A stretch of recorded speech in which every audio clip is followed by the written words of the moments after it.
मुलांनो, आज आपण इयत्ता 6वीला मराठी विषयाच्या माध्यमातून जे आपण पहिला आणि दुसरा या विषयाची तयारी केली आहे. पहिला आणि दुसरा हे जे दोन चॅप्टर आहेत या विषयाची आपण तयारी केली आहे. त्या विषयावर आधारित आपण मराठीची 40 मिनिटाची पहिली unit test, first unit test आज आपण याची माहिती आपण टेस्टच्या माध्यमातून लिहिणार आहोत. यासाठी आपण नोटबुकमध्ये सुंदर हस्ताक्षरामध्ये ही फर्स्ट युनिट टेस्ट सोडवायची आहे. ही युनिट टेस्ट एकूण 40 मार्काची आहे. यासाठी घटक क्रमांक पहिला आणि दुसरा आहे.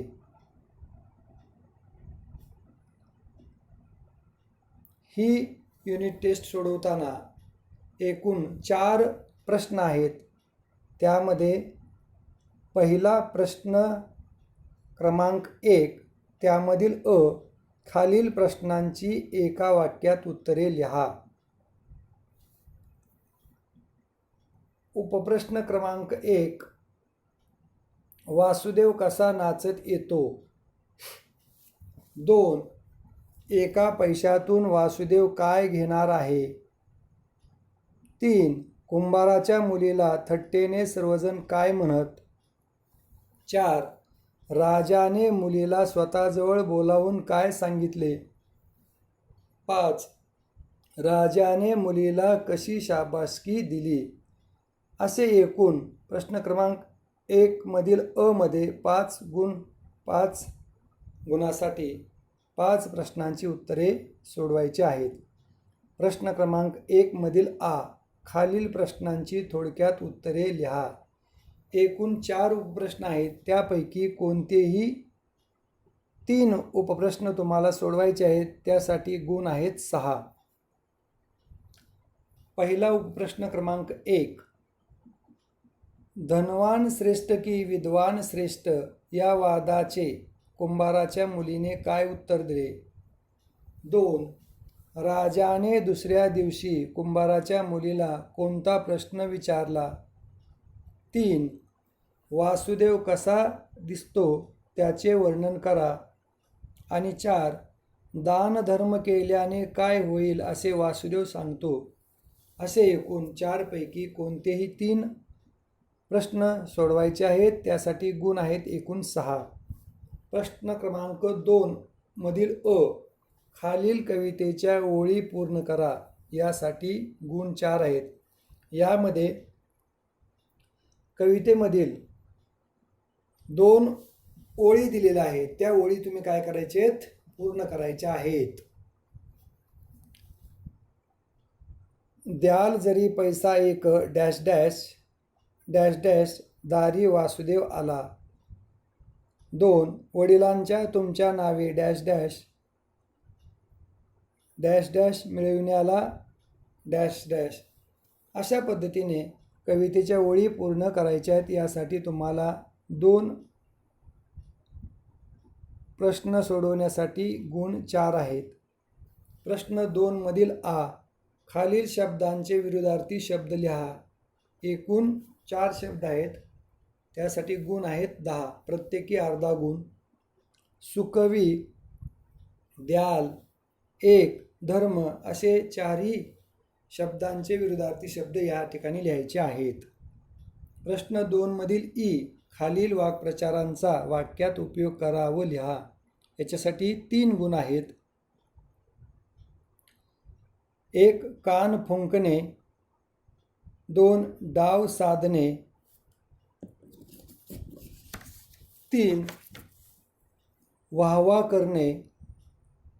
या ठिकाणी मी वाक्प्रचारांचा अर्थ सांगितला आहे.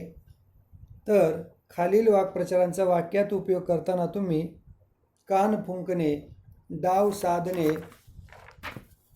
वाहवा करणे या 3 वाक्प्रचारांचा वाक्यात उपयोग करून पुन्हा लिहायचा आहे. त्यासाठी गुण आहेत 3. आता पान क्रमांक 2 वर जाऊया. पुढे प्रश्न क्रमांक 3 मधील खालील वाक्यातील काळ ओळखा. 3 गुणासाठी 3 वाक्य दिलेत. त्या प्रत्येकी वाक्याचा कोणत्या काळाचं ते वाक्य आहे हे त्या ठिकाणी तुम्ही लिहायचं आहे. अगोदर वाक्य लिहायचं, त्यानंतर काळ लिहायचा आहे. प्रश्न 3 मधील खालील शब्दांचे समानार्थी शब्द लिहा. एकूण गुण 2 आहे. त्यासाठी बुद्धिमान, हजर, संमती, मौल्यवान या शब्दांचे समानार्थी रूप तुम्हाला लिहायचे. त्याच्यासाठी गुण आहेत 2. खालील शुद्ध शब्द ओळखून पुन्हा लिहा. 3 गुणासाठी एकूण 3 शब्द दिलेत. त्यापैकी शुद्ध शब्द ओळखून तुम्हाला या ठिकाणी परत त्याचं लेखन करायचं आहे. प्रश्न 3 मधील दीर्घ ई खालील शब्दांचे वचन ओळखून लिहा. या ठिकाणी एकूण 4 शब्द दिलेत. त्याच्यासाठी गुण 2 आहेत. टोपी, मोरपिसे, पैसे आणि दार याचं एकवचन अनेक वचन या ठिकाणी लिहायचं आहे शब्द लिहून. शेवटचा प्रश्न क्रमांक 4 पत्र लिहा. यासाठी एकूण गुण आहेत 5. एका पत्रासाठी 5. तुमच्या मित्राला किंवा मैत्रिणीला मे महिन्याच्या सुट्टीत तुमच्या गावी येण्याचे आमंत्रण देणारे पत्र लिहा. आमंत्रण म्हणजे आपल्या घरी येण्यासाठी. किंवा दुसरं पत्र आहे, मित्रमैत्रिणीच्या वाढदिवसाला तुम्ही उपस्थित राहू शकत नाही म्हणून पत्र लिहून त्याला वाढदिवसाच्या शुभेच्छा द्यायच्या. यासाठी पत्र आहे. या दोन्हीपैकी एक पत्र सविस्तर लिहायचं आहे. पत्रलेखनाचा अभ्यास आपण केलेला आहे अगोदर. पत्रलेखन, निबंधलेखन याची अतिशय छानरित्या माहिती आपण घेतलेली आहे. त्यानंतर प्रश्न क्रमांक 4 मधील निबंध लेखन. एकूण निबंध लेखनासाठी तुम्हाला 4 विषय दिले. त्यापैकी एका विषयावर आधारित निबंध लिहायचा आहे. यासाठी गुण आहेत 5. 1 माझी शाळा, दुसरा साथींचे आजार, कोरोना, 3 महात्मा ज्योतिराव फुले, 4 परीक्षा रद्द झाल्या तर. असे एकूण निबंधाचे वेगवेगळे प्रकार असतात. त्यापैकी तुम्हाला ज्या विषयावर आवडेल त्या विषयावर एका विषयावर 15 ओळी निबंध लिहायचा आहे. सुंदर हस्ताक्षरामध्ये, आवाजामध्ये. आता तुम्हाला दिलेली प्रश्नपत्रिका जी आहे ती त्यासाठी तुम्ही विद्यार्थ्याचे पूर्ण नाव लिहायचं. घटक चाचणी क्रमांक 1 इयत्ता 6वी, विषय मराठी, एकूण गुण 40, दिनांक 30 जुलै 2020, वेळ 1 तास 20 मिनिटे. आता 40 मिनिटाच्या प्रश्नपत्रिकेसाठी उत्तरे लिहिण्यासाठी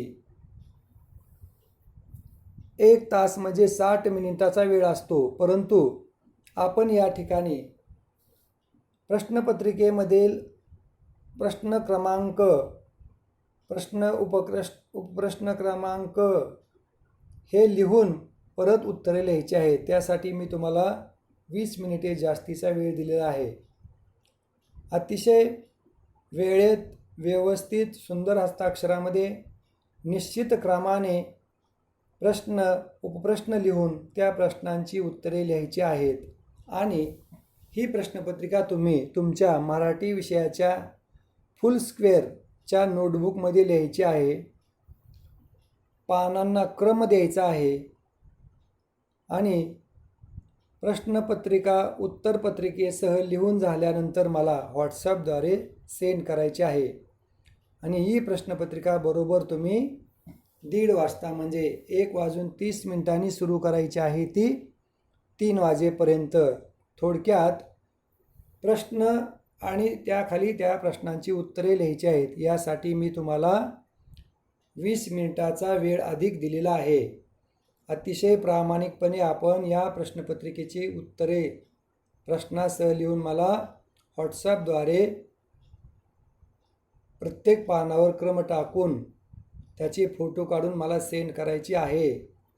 आणि आपली माहिती लिहिताना या ठिकाणी शाळेचं नाव, विद्यार्थ्याचे नाव, घटक चाचणी, इयत्ता, विषय, एकूण गुण, तारीख आणि वेळ या संपूर्ण बाबी सुव्यवस्थितरित्या जशा मी प्रश्नपत्रिकेमध्ये लिहिल्या आहेत तशा लिहून त्या खाली प्रश्नांची उत्तरे लिहून मला सेंड करायचे आहेत.